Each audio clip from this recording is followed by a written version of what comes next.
வணக்கம் நேயர்களே, ராஜயோகம் டிவி நேயர்கள் எல்லாருக்கும் மிகப்பெரிய வணக்கம். நான் உங்க பிரீத்தி சுரேஷ். நம்ம ராஜயோகம் டிவியில் தினம் தினம் புது புது ஆன்மீக தகவல்களை தெரிஞ்சுக்கிட்டு வரோம். அந்த வரிசையில் இன்னைக்கும் ஒரு தகவல் தெரிஞ்சுக்க போகிறோம். அந்த தகவல் சொல்கிறதுக்காக நம்ம எல்லாருக்கும் ரொம்ப பரிச்சயமான, ரொம்ப பிடித்த ராஜயோகம் புகழ் டாக்டர் கே ராம் சார் அவர்கள் நமக்காக காத்துட்ருக்காரு. அவரை நிகழ்ச்சிக்குள்ளே வரவேற்றுடலாம். வணக்கம் சார். வணக்கம் சார், இப்போ இன்றைக்கி நம்ம பார்க்க போகிற கேள்வி ரொம்ப முக்கியமான கேள்வி. குடும்பத்தில் இருக்கிற எல்லாருக்கும் உதவுற கேள்வி. மருத்துவம். வீட்டில் யாருக்காவது ஒருத்தருக்கு உடம்பு சரியில்லாமல் இருக்கும். நம்ம பார்த்திங்கன்னா எல்லா ஹாஸ்பிட்டலும் ஏறி இறங்கியிருப்போம், நிறைய சிகிச்சைகள் கொடுத்துருப்போம். ஆனாலுமே அவங்க உடல்நலம் தேறியே இருக்காது. ஸோ அப்படிப்பட்டவங்க பார்த்திங்கன்னா வாழ்க்கையை வெறுத்தே போயிருப்பாங்க. வீட்டில் இருக்கிறவங்க இவங்களுக்கு எவ்வளோ செலவு பண்ணி உடம்பு சரியாகலேன்ற வருத்தத்தில் இருப்பாங்க. ஸோ அவங்களுக்கு ஆன்மீக ரீதியாக அவங்க உடல்நலம் சரியாக வாய்ப்புகள் இருக்கா? பொதுவாகவே தாய் இல்லாத மனசால் அப்படிங்கிறத விட நோய் இல்லாத மனசால் பார்க்குறதே அரிதாக இருந்துகிட்டு இருக்குது இந்த காலத்தில். யாராக இருந்தாலும் ஏதாவது ஒரு வகையில் நோய் இருக்கக்கூடிய சூழல் நிர்பந்தமாக இருக்குது அப்படிங்கிறது மறுப்பதற்கு இல்லாத விஷயமா இருந்துகிட்டு இருக்குது அப்படிங்கிறது உண்மை. அந்த காலத்தில் 60 வயசு 70 வயசு, இன்னும் சில பேர் 80 வயசு 90 வயசு கடந்து தான் சின்ன சின்ன நோய் நொடி வந்ததாக நம்ம அனுமானமாக அப்படிங்கிறதில்ல ஆதாரமாக பார்க்குறோம். ஆனால் இந்த காலத்தில் பார்த்திங்கன்னா சின்ன வயசு குழந்தைக்கு கூட ஏதாவது ஒரு நோய் இருக்கிறதாக மருத்துவம் சொல்லுது அப்படிங்கிறது நமக்கு மிகப்பெரிய கசப்பான உண்மையாக தான் இருந்துகிட்டு இருக்குது அப்படிங்கிறது உண்மை. அந்த காலத்தில் 70 வயசு 80 வயசு 90 வயசு கழிச்சு தான் சின்ன சின்ன விஷயத்துக்கு அதாவது மருத்துவமனை போனாங்க அப்படிங்கிறது. இன்னும் சில பேர் தன்னுடைய வாழ்நாள் முழுவதும் மருத்துவமனைக்கே போனதில்லை அப்படிங்கிற விஷயத்தை கௌரவமாக சொல்லக்கூடிய காலமாக இருந்தது. ஆனால் இந்த காலத்தில் கருவில் இருக்கிற குழந்தை கூட மருத்துவத்துக்கு, அதாவது வெளியில் ஜனனம் அப்படிங்கிற விஷயத்துக்கு வருவதற்கு முன்னாடியே தொடர்ந்து 7 மாதம் 8 மாதம் மருத்துவமனைக்கு செல்ல வேண்டிய விஷயம் இருக்குது அப்படிங்கிறது மறுக்க முடியாத உண்மையாக இருந்துகிட்டு இருக்குது. எது எப்படி இருந்தாலும் இந்த மாதிரியான சின்ன சின்ன நோய் நொடிகள் வரும் பொழுது அதற்கான மருத்துவம் பார்க்கும் பொழுது அந்த நோய்க்கு நிவர்த்தி கிடைக்கணும் இல்லையா? அந்த நிவர்த்தி கிடைக்காம, அதாவது அந்த நோய் சம்மந்தப்பட்ட விஷயங்களில் மிகப்பெரிய அழுத்தத்தை, மிகப்பெரிய வேதனை அப்படிங்கிறத விட ரண வேதனையை நிறைய பேர் சந்திப்பதற்கு என்ன காரணம் அப்படின்னீங்கன்னா, ஆன்மீக சம்மந்தப்பட்ட விஷயங்களுக்கு அப்பாற்பட்டு ஜாதக ரீதியாக கவனிக்கும் பொழுது யார் ஒருவர் ஜாதகத்தில் சுகஸ்தானத்தில் பாவ கிரகம் இருந்தது அப்படின்னா, அல்லது சுபஸ்தானத்தில் சூரியன் செவ்வாய் சேர்ந்திருந்தது அப்படின்னா, அல்லது அதே சுகஸ்தானத்தில் சனி பகவானும் செவ்வாய் பகவானும் சேர்ந்திருந்தது அப்படின்னா, அதே சுகஸ்தானத்தில் சூரிய பகவானோடு கேது பகவான் சேர்ந்திருந்தது அப்படின்னா, அதே சுகஸ்தானத்தில் சூரிய பகவானோடு ராகு பகவான் சேர்ந்தது அப்படின்னா அவருக்கு தீராத நோய் வரக்கூடிய அமைப்பு அதிகமாக இருக்கிறதாக சாஸ்திர ரீதியாக சொல்லப்பட்டிருக்குது. அப்போ அந்த மாதிரி உள்ளவங்க நம்ம என்னதான் மருத்துவம் எடுத்துக்கிட்டு இருந்தால் கூட, எவ்வளவுதான் பெரிய பெரிய மருத்துவமனையாக இருந்தால் கூட, எவ்வளவுதான் பெரிய பெரிய மருத்துவராக இருந்தால் கூட, அந்த குறிப்பிட்ட மனிதருக்கு நோய் நிவர்த்தி ஆகாமல் இருப்பதற்கு காரணம் என்ன கேட்டீங்க அப்படின்னா, அதாவது விஞ்ஞானம் அப்படிங்கிற மருத்துவத்தினுக்கு மேலான ஒரு மகத்துவம் விஞ்ஞானத்துக்கு இருக்குது அப்படிங்கிறது மறுக்கப்பட முடியாத உண்மையாக இருந்துகிட்டு இருக்குது. மருத்துவர் கொடுக்கக்கூடிய அந்த மருந்து மாத்திரை சம்மந்தப்பட்ட விஷயங்களை எந்த நேரத்தில் எந்த கோரையில் முதலாக சாப்பிடணும் அப்படின்னு. சில பேர் 3 நேரம் 3 வேளைக்கு சோறு சாப்பிட்றாங்க இல்லையோ, 5 வேளை மாத்திரை போட வேண்டிய அமைப்பு இருக்குது அப்படிங்கிறது உண்மை. அந்த மாதிரி உள்ளவங்க நேரம் பார்த்து, நாள் பார்த்து, நட்சத்திரம் பார்த்து, முகூர்த்தம் பார்த்து மாத்திரை போட முடியாது. ஆனால் முதலாக மருத்துவரை பார்க்க போகிறீங்க இல்லையா, அந்த மாதிரி காலங்களில் கண்டிப்பாக ஹோரை பார்த்து நீங்கள் போனீங்க அப்படின்னா கண்டிப்பாக நோய் நொடி சம்மந்தப்பட்ட விஷயங்கள்லேருந்து விதிவிலக்கு கிடைக்கும் அப்படிங்கிறது உண்மை.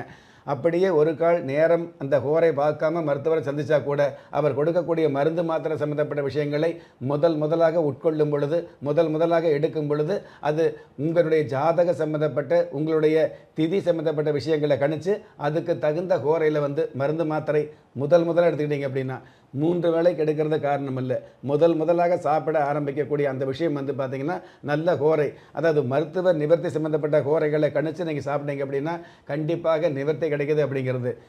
எவ்வளவு பெரிய மருத்துவராக இருந்தாலும், எவ்வளவு பெரிய ஜர்ஜரி பண்ணக்கூடிய அமைப்பில் இருந்தாலும் சரி, அவங்க சொல்லக்கூடியது, அதாவது மரணம் சம்பந்தப்பட்ட தருணத்தில் இருக்கக்கூடிய அந்த நோயாளி பிழைப்பாரா அப்படின்னு சொந்த பந்தங்கள் கேட்கும் பொழுது, முடிஞ்ச அளவுக்கு நான் பார்த்துட்டேன், இனிமேல் ஆண்டவன் கையில் சொல்கிறார் இல்லையா, எவ்வளவு மருத்துவம் இருந்தாலும் மருத்துவர் கையில் சொல்ல முடியாது, அதற்கு மேலே ஆன்மீகம் சம்மந்தப்பட்ட ஆண்டவன் கையில் இருக்குது அப்படிங்கிறது உண்மை.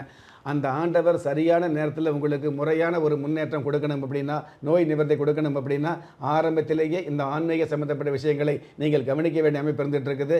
ஒரு கால் ஜாதகம் பார்த்துன்னு வைங்களே, அந்த ஜாதக ரீதியாக இந்த ஹோரையெல்லாம் பார்க்காம ஏதோ மாத்திரை எடுத்தோம், ஏதோ மருந்து எடுத்துக்கிட்டோம், ஏதோ மருத்துவம் பார்த்துட்டு இருக்கிறோம், இன்னும் நிவர்த்தி ஆகலை அப்படிங்கிற பட்சத்தில் உங்களுடைய ஜாதகத்தை பார்க்கும் பொழுது அந்த ஜாதகத்தில் சுகஸ்தானம் சம்மந்தப்பட்ட சுகஸ்தானாதிபதி சம்மந்தப்பட்ட அல்லது அதே ஜாதகத்தில் அம்சம் நவாம்சம் திரேகானம் பாவகம் சச்சியாம்சம் திரிசாம்ச நிலைகளையெல்லாம் கணிச்சு அதுக்கு தகுந்த ஆன்மீக சம்மந்தப்பட்ட சன்னதி இருக்கும் இல்லையா, அந்த சன்னதிக்கு குறிப்பிட்ட திதிகளில் மருந்து சாப்பிடுவதற்கு ஹோரை முக்கியம், கோயில் சம்மந்தப்பட்ட வழிபாடுகளுக்கு திதி முக்கியம். ஒரு சில திதிகள் உங்களுடைய விதியையே மாற்றி வைக்குங்கிற விஷயத்தையும் நமக்கு சாஸ்திரம் சொல்லி வச்சிருக்குது.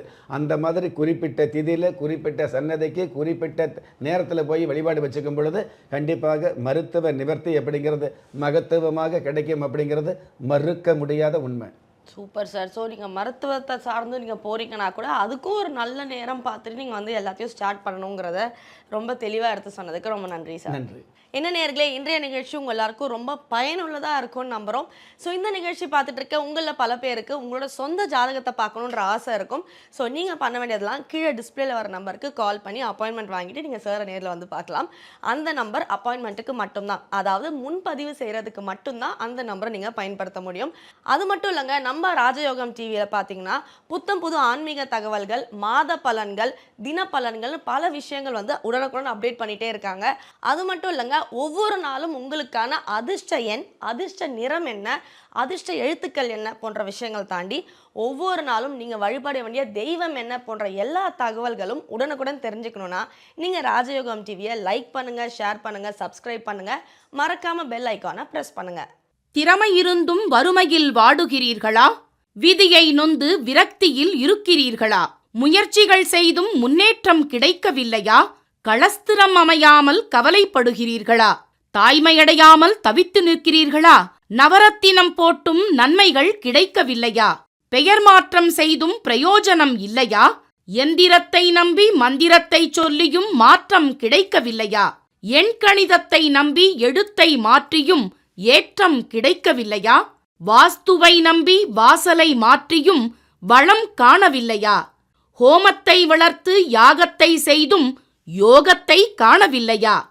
திரும்பிய பக்கமெல்லாம் திண்டாட்டங்களையே சந்தித்த உங்களை யார் கைவிட்டாலும் ஆன்மீகம் கைவிடாது. ஆம், அண்ட நிழலும் இல்லை, ஆதரிக்க யாரும் இல்லாதவர்களை குலதெய்வம் கைவிடுவதில்லை. கிள்ளிக் கிடைக்கக்கூடிய யோகங்களை அள்ளிக் கொடுக்கக்கூடிய ஆன்மீக அற்புதம் குலதெய்வ விருட்சம். திக்கற்ற யாவரும் ஒப்பற்ற பயன்பெற வாங்கி பயனடைவீர். குலதெய்வ விருட்சம். குலதெய்வ விருட்சம் குடும்பமே சுபிட்சம்.